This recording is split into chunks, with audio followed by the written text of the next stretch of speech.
The challenge is back. With a fit cast and a lot of prize money to win at the end, you know the show is going to be full of surprising twists and general recklessness to watch. We got this, let's go. Over the past 36 seasons, we have seen everything from contestants stealing partners, redemption rounds, and frustratingly watching the rules work against the players. So if you want to be taken aback by one plot twist after another, this is definitely the show to watch. I don't know what the hell is going on, but we're about to find out.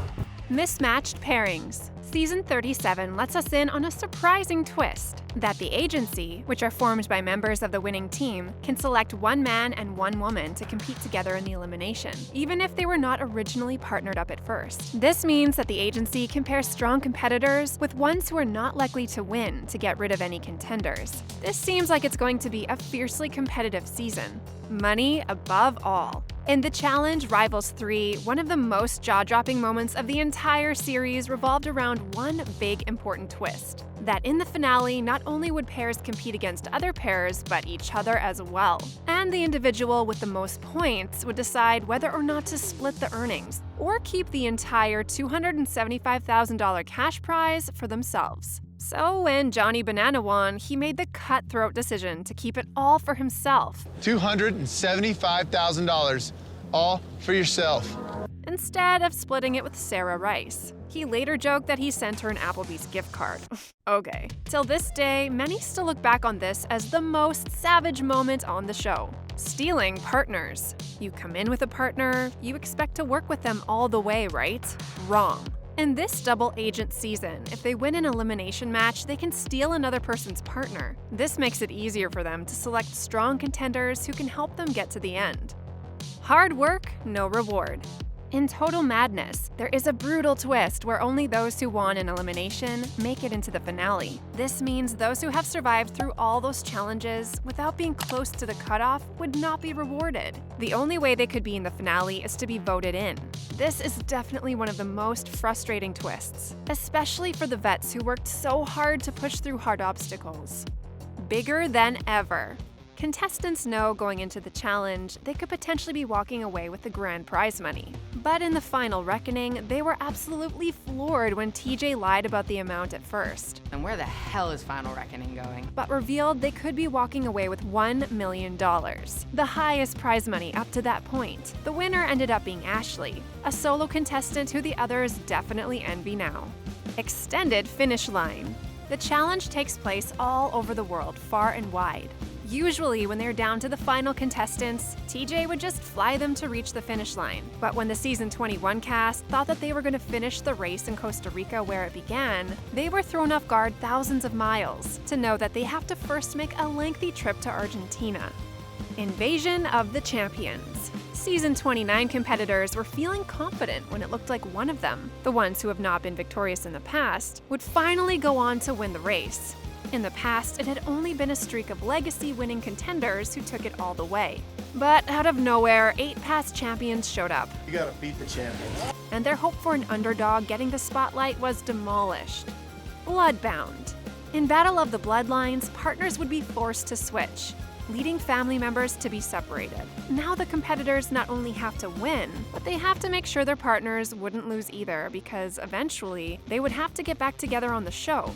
Many fans hated this twist because it unnecessarily eliminated those contenders who would have stayed if their partners hadn't lost. Single ruler.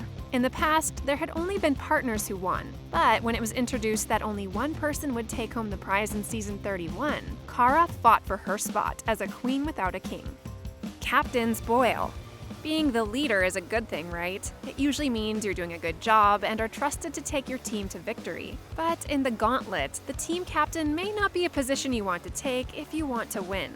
In Season 11, TJ told Joe, Alton, Ruthie, and Adam that they are not only the captains of their team, but that they carry the burden of being sent into the Gauntlet if their teams lost. At the end, Alton was the only original captain left in the game. Talk about a risky role. Luck of the X's.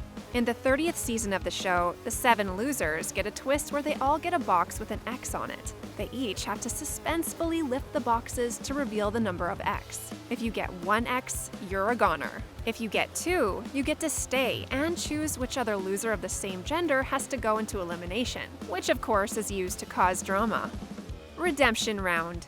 Redemption rounds are often placed to give losing contestants another shot at the challenge, but no other season did it better than in Battle of the X's 2, where they had elimination-style challenges every week. However, the earlier you were eliminated, the harder it was to redeem yourself. For example, Bananas and Nanny had to win 4 times to make the return, while Zach and Jonay would have only needed to win 2.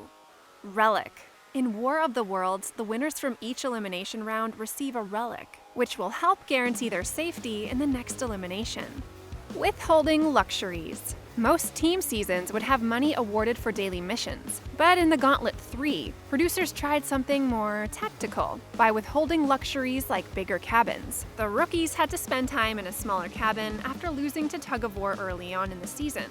But some thought this was kind of useless because they ended up shacking up with the veterans later on, so perhaps this twist was not very well thought out. The Draw. This twist was one of the more fair ones. In Season 25, the draw would allow those who won challenges to receive immunity, while the ability to send one person into elimination. Meanwhile, losers would be removed from their powers and had to flip cards to determine their fate. If they received the card with a skull, that means they are going into elimination. Grenade.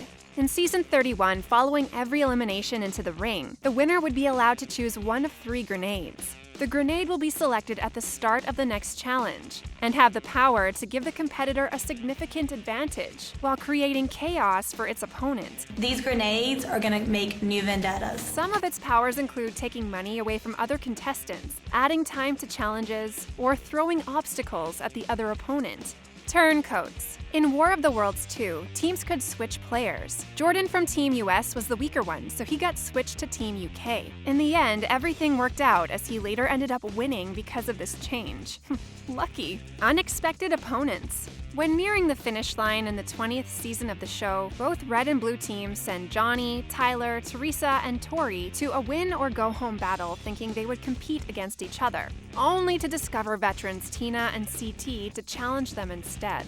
Every man for themselves. While the challenge is very much about teamwork, 75% through Season 33, they decided to have veterans and teams disbanded in order to test how well they each survived the race individually. While some were pretty happy with this rule change, like Polly and Nanny, others like Wes and Hunter were less than optimistic. Prospects call. In the challenge, the veterans have many benefits, supposedly being the better players, so they thought they would be able to pick their partners too if they won. After all, who wouldn't want to compete alongside someone experienced? However, in War of the Worlds, the power is given to the prospects to pick a partner. And most of them hadn't seen the show before, which led to interesting pairing dynamics. With so many changing formats, you really can't tell which way the show is going to go. While it is entertaining, we think twice about placing our bets on the winners early on. So what do you think was the biggest plot twist on the show? Let us know in the comments below. Like this video if you want to stay up to date on the latest reality TV news, and we'll see you next time on The Things Reality.